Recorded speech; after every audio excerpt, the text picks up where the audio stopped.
बहुत समय पहले की बात है। एक नगर में एक धनी सेठ रहता था जो बहुत दयालु था।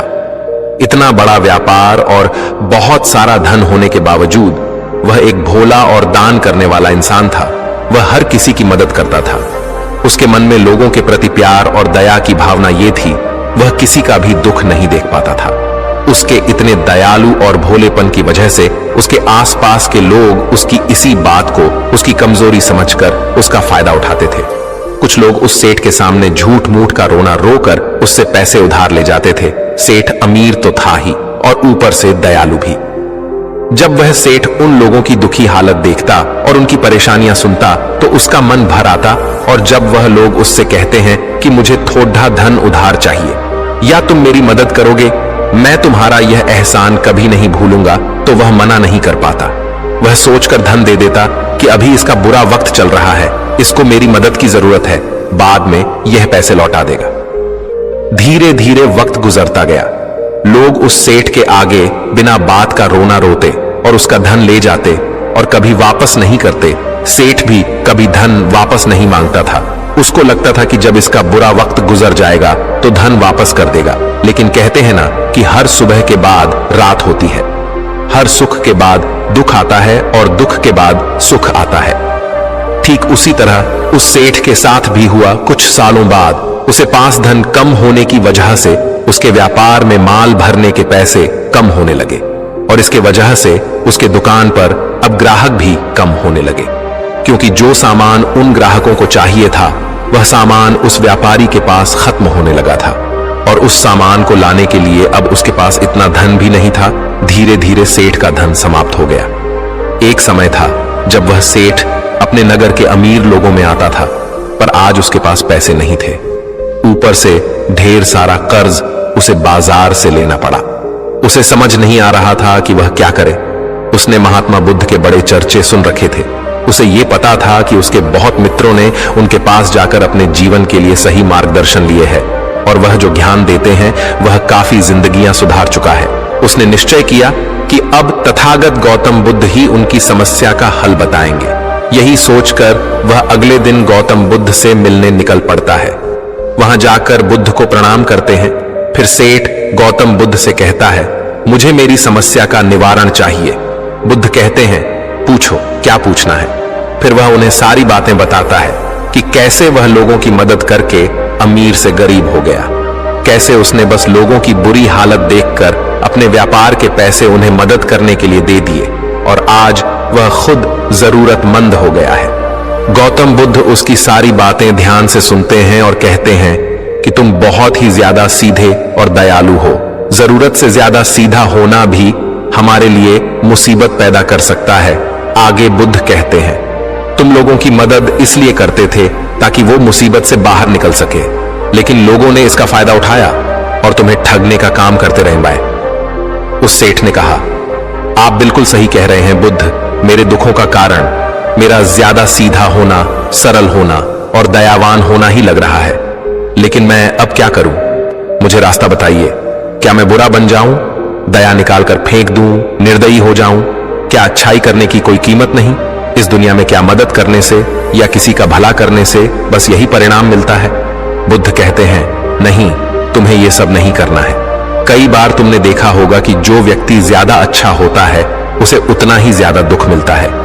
इसका सीधा कारण है कि वह अपने अधिकारों को सामने वाले की इच्छाओं से कम दर्जा देता है और फिर उसे जब भी आपसी अनबन होती है तो उसे अधिक तकलीफ होती है। लेकिन उसी के विपरीत हमें हमेशा यह भी नहीं सोचना चाहिए कि हमारा अच्छा ई और भला करना बेकार है या यह बस हमारी कमजोरी है। हमें अच्छा इसे हाथ कभी नहीं छोड़ना चाहिए।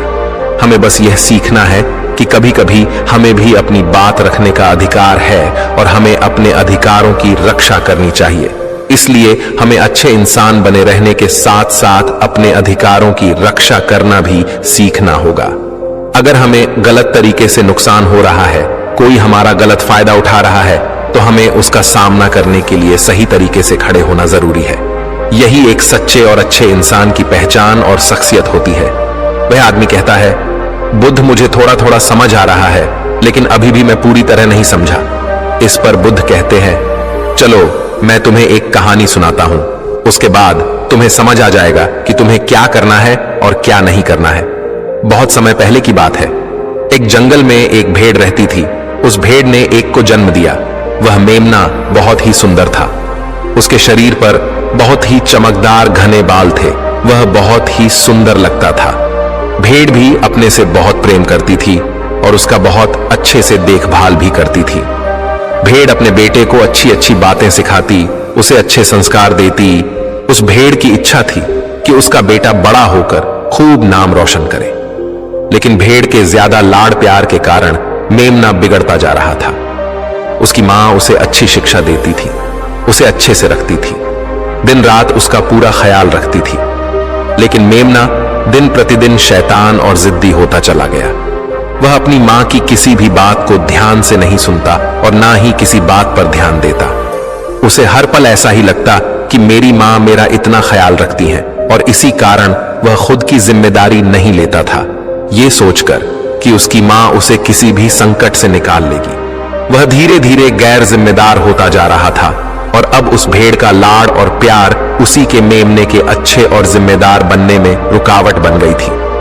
फिर एक दिन वह मेमना घूमता घूमता पास के जंगल में जा पहुंचा। वह मेमना पहली बार जंगल में गया था। उससे पहले बार जंगल में जाने का मौका मिला था। वह जंगल की सुंदरता को देखकर चकित रह गया। उसने कभी इतनी सुंदर चीज नहीं देखी थी। इतनी सुंदर पौधे, रंग बिरंगे फूलों को देखकर बहुत ही प्रशंसा हुई। उसे ये सब देखकर बहुत अच्छा लगा। फिर उसने झांकियों के कुछ पत्तियां खाई। जैसे ही उसने पेट भरने के लिए पेड़ों की पत्तियां खाई, उसको वह पत्तियां बहुत ही स्वादिष्ट लगी। अब तो वह मेमना रोज जंगल में जाने लगा और वहां जाकर पेड़ पौधों को नुकसान पहुंचा रहा था। उसने उनकी पत्तियां तोड़ी, उनके फूलों को नोचा, फूलों को खाया और कुछ को तोड़कर जमीन पर डाल दिया। उसमें मेमने को इस बात की बिल्कुल भी परवाह नहीं थी कि वह क्या कर रहा है। उसको इस बात का पता ही नहीं था कि जंगल में कोई खतरा भी है। वो तो मस्त मौला होकर जंगल में उछल कूद कर रहा था और पौधों को खूब से नुकसान पहुंचा रहा था। लेकिन जब उस मेमने की मां को यानी उस भेड़ को इस बारे में पता चला कि मेमना हर रोज जंगल जाता है, तो वह घबरा गई और मेमने को अपने पास बुलाकर समझाने लगी कि तुम जंगल में मत जाओ, वहां पर बहुत सारे को जानवर है, तुम्हारे ऊपर हमला कर देंगे, तुम्हें खा जाएंगे। लेकिन मां की बात का उस पर कोई असर नहीं हुआ, बल्कि वह मेमना अपने माता से कहने लगा कि मां, जो भी मेरे सामने आएगा वह मुझसे जमकर मार खाएगा, फिर वह बहुत पछताएगा। इसके बाद मेमना फिर से जंगल की तरफ भाग गया। उसे अपनी माता की कही बातें झूठी लगने लगी। हर रोज की तरह उस दिन भी वह उछल कूद करने लगा और पेड़ पौधों की पत्तियां तोड़ने लगा। कभी फूलों को तोड़ता, कभी पेड़ों को खूब नुकसान पहुंचाता। लेकिन उस दिन उस जंगल में एक शेर पहुंचा। वह शेर बहुत ही ताकतवर था, लेकिन ताकतवर होने के साथ वह दयालु भी था। उस शेर का मानना था कि कमजोर प्राणियों को नुकसान पहुंचाना ठीक नहीं है। शक्तिशाली होने का मतलब यह नहीं है कि मैं किसी कमजोर प्राणी पर शक्ति का प्रयोग करूं। वह शेर उस जंगल में घूमने लगा। घूमते घूमते है वहां पर पहुंचा जहां पर वह ना समझ मेमना शैतानी कर रहा था। शेर ने उस मेमने को देखकर आश्चर्य में पड़ गया। शेर ने सोचा कि इस मेमने को किसी खूंखार जानवर का डर क्यों नहीं है। ये कैसे पेड़ पौधों की पत्तियां बिना काम के ही नोच रहा है। ये इनको खत्म कर रहा है और उन पत्तियों को खा कम बल्कि बिगाड़ ज्यादा रहा है। उसके बाद वह शेर कुछ देर तक चुपचाप खड़ा होकर उसको देखा रहा और शेर सोचता है कि मेमना कुछ ही देर में मुझे देखकर यहां से भाग जाएगा और उसके डर के भाग जाने से मुझे बल का प्रयोग नहीं करना पड़ेगा। लेकिन ऐसा नहीं हुआ। शेर बहुत देर तक खड़ा रहा और वहीं इंतजार करने लगा कि मेमना यहां से कब जाएगा। लेकिन मेमना तो भोजन करने में व्यस्त था। उसे शेर का कोई ख्याल नहीं था। मजे से पेड़ पौधे की पत्तियां नोच रहा था, उन्हें खा रहा था, सब कुछ बेकार कर रहा था। जब शेर ने देखा कि मेमना उसे देखने के बाद भी वहां से नहीं जा रहा, तो खुद वह मेमने के पास जाता है और वहां जाकर बोला, सुनो बच्चे, इस जंगल में फूल पत्तियों को नुकसान पहुंचा रहे हो। उन्हें जितना जरूरी है तुम्हारे भोजन के लिए बस उतने ही तोड़ो। तुम बहुत फूल पत्तियां यूं ही नष्ट कर रहे हो। अगर तुम इन पेड़ पौधों को, इन फूल पत्तियां को नुकसान पहुंचाओगे तो तुम अच्छे बच्चे कैसे बनोगे। अच्छे बच्चे कभी भी इस तरह जंगल में आकर पेड़ पौधों को नुकसान नहीं पहुंचाने लगते हैं। तुम्हारी मां ने तुम्हें अच्छा बच्चा नहीं बनाया। शेर की बातें सुनकर वो घमंड से बोलता है, तुम्हें अच्छे बच्चे बने रहना है, तुम बने रहो, मैं तो जैसा हूं वैसा ही ठीक हूं, मैं वैसे ही रहूंगा जैसे मुझे रहना है। शेर हैरान हो जाता है, लेकिन फिर शेर उसे मेमने को बच्चा समझकर माफ कर देता है, क्योंकि शेर नहीं चाहता था उसे बच्चे पर हमला करना पड़े। तुम खतरनाक तो कहीं से नजर नहीं आते, चले जाओ यहां से, बड़े आए खतरनाक, तुम मेरा दिमाग ज्यादा खराब मत करो, चले जाओ यहां से, अपना रास्ता नाप लो और मुझे इन फूल पत्तियों को खाने दो। ये कहकर वह घमंडी मेमना पत्तियां खाता हुआ आगे चला गया और शेर उसे बस हैरानी से देखता रह गया। तभी वहां पास में ही झांकियों के पीछे एक लोमड़ी छुपी हुई थी। वह लोमड़ी शेर और मेमने की सारी बातें सुन रही थी।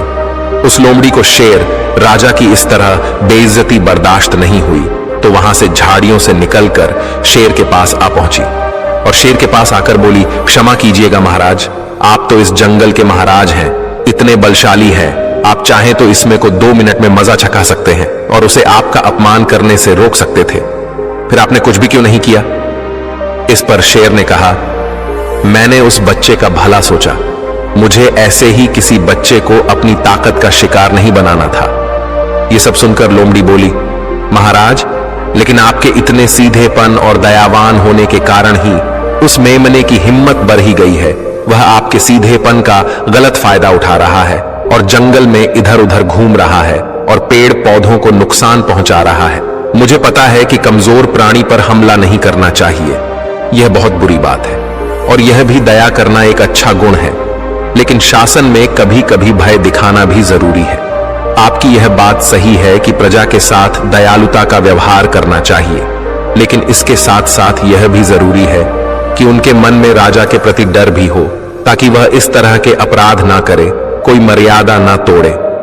लोमड़ी की बात सुनकर जंगल का राजा शेर लोमड़ी से कहता है, क्या ऐसा हो सकता है कि मेमने को भय दिखाकर हम उसे काबू में कर सके, जिससे कि उसमें सुधार आए और उस मेमने को किसी तरह का नुकसान भी ना पहुंचे, जिससे कि वह जंगल के पेड़ पौधों को कोई नुकसान ना पहुंचाए? फिर शेर कहता है, लोमड़ी, क्या तुम ऐसा कर सकती हो? शेर के बात सुनकर लोमड़ी कहती है, जी हां महाराज, बिल्कुल मैं ऐसा कर सकती हूं कि वह डर भी जाए, सुधर भी जाए और उसे कोई नुकसान भी ना हो। उसे इतना डरा दूंगी कि वह जंगल में कभी दोबारा घुसने की हिम्मत नहीं करेगा। मैं उसे इस तरह डराऊंगी कि उसके मन में भय बैठ जाएगा, फिर वह जंगल के पेड़ पौधों को भी नुकसान नहीं पहुंचाएगा और साथ ही साथ मैं उसको कोई भी नुकसान नहीं पहुंचने दूंगी। फिर लोमड़ी कहती है कि उसकी मां तो उसे कभी सुधार नहीं पाई, लेकिन मैं उसे जरूर सुधार दूंगी। लोमड़ी की बातें सुनकर शेर ने बोला, अच्छा ठीक है, तुम कोशिश करके देखो, अगर तुम्हें इसमें सफलता मिल जाती है तो मैं तुम्हें जंगल के सभी जानवरों के सामने इनाम दूंगा। शेर की बातें सुनकर लोमड़ी बहुत खुश हुई। वह तुरंत मेमने के पास गई और उस पर गरज पड़ी। इससे पहले कि वह मेमना वहां से भाग पाता, उससे पहले ही लोमड़ी ने मेमने को जमीन पर पटक दिया और उसे अपने मजबूत पंजों से दबोच लिया। मेमने को दबोचने के बाद लोमड़ी मेमने से बोली कि बोल, तुझे मार दिया जाए या छोड़ दिया जाए? तुमने इस जंगल के पेड़ पौधे, यहाँ के फूल और कमजोर प्राणियों के साथ भी तो यही किया है। मेरे ख्याल में मार ही देना चाहिए। लोमड़ी की बातें सुनकर मेमना डर के मारे थर थर कांपने लगा। फिर वह लोमड़ी से बोलने लगा, मुझे माफ कर दो, मुझे छोड़ दो, मुझे यहां से जाने दो। मैं कभी भी जंगल की तरफ नहीं आऊंगा, ना ही कभी पेड़ पौधों को कोई नुकसान पहुंचा दूंगा, और अब मैं कभी कोई गलती नहीं करूंगा। तब लोमड़ी ने मेमने की पकड़ ढीली की। जैसे ही मेमने की पकड़ ढीली हुई, वह जोर जोर से भागने लगा। वह गिरता उठाता भागता हुआ अपनी मां के पास जा पहुंचा। उधर लोमड़ी शेर के पास गई और सर झुकाकर बोली, देखा महाराज, ताकत के साथ दिमाग का प्रयोग करना भी बहुत जरूरी होता है, तभी लोग हमारा सम्मान करते हैं, तभी हमारी अच्छाई का गलत फायदा नहीं उठाया जाएगा। लोमड़ी की बात सुनकर शेर लोमड़ी की योग्यता से प्रभावित हुआ। उसने लोमड़ी को सारे जानवरों के सामने इनाम दिया। उधर वह मेमना घबराए हुए अपनी मां के पास पहुंचा और अपनी मां से आकर लिपट गया और मां से क्षमा मांगने लगा। मां, मुझे क्षमा कर दो, मैंने आपकी बात कभी नहीं मानी। आप मुझे हमेशा सही कहती थी कि जंगल में बहुत खतरनाक जानवर रहते हैं। आज के बाद मैं कभी भी उसे जंगल में नहीं जाऊंगा। फिर बुद्ध उस व्यापारी को कहते हैं, देखा बेटा, इतने अच्छे मत बनो कि लोग तुम्हें खा जाएं, और ना ही इतने कड़वे बनो कि लोग तुम्हें खाए ही नहीं। जरूरत से ज्यादा अच्छा बनना इंसान को दुहक देगा। लोग उसका सम्मान नहीं करेंगे बल्कि उसे पागल समझेंगे। गौतम बुद्ध सेठ से कहते हैं, अगर शेर भी अच्छा बनने का दिखावा करेगा या फिर अच्छा बनकर रहेगा तो लोग उससे डरने की बजाय उसे पागल समझेंगे। सेठ को समझते हुए बुद्ध बोले, अगर हम ज्यादा अच्छे बनकर पेश आते हैं तो लोग हमारी अच्छाई का फायदा उठाने लगता है। तुम लोगों के लिए भले उनकी मदद करते हो, वही लोग भोले बनकर तुम्हें ठगने की कोशिश करेंगे। तुम्हें लोगों की मदद करना छोड़ना नहीं, बल्कि समस्या सुनकर उसे धन देने की बजाय उन्हें समाधान देने की कोशिश करो। अगर धन की आवश्यकता पड़े तो थोड़ा बहुत धन दे सकते हो, लेकिन हर समस्या का समाधान धन से करने की वजह निवारण से करो। इससे वही लोग तुम्हारे पास समस्या लेकर आएंगे जिनको हकीकत में दिक्कत है। पैसे ठगने वालों से तुम्हें मुक्ति मिल जाएगी। सेठ बुद्ध को प्रणाम करता है और धन्यवाद कहकर वहां से चला जाता है। फिर वह वैसा ही करता है जैसा बुद्ध बताते हैं और कुछ ही सालों में वह पहले जैसा धनवान बन जाता है। तो दोस्तों, आपने आज के इस वीडियो से क्या सीखा वह मुझे आप कमेंट में बता सकते हैं।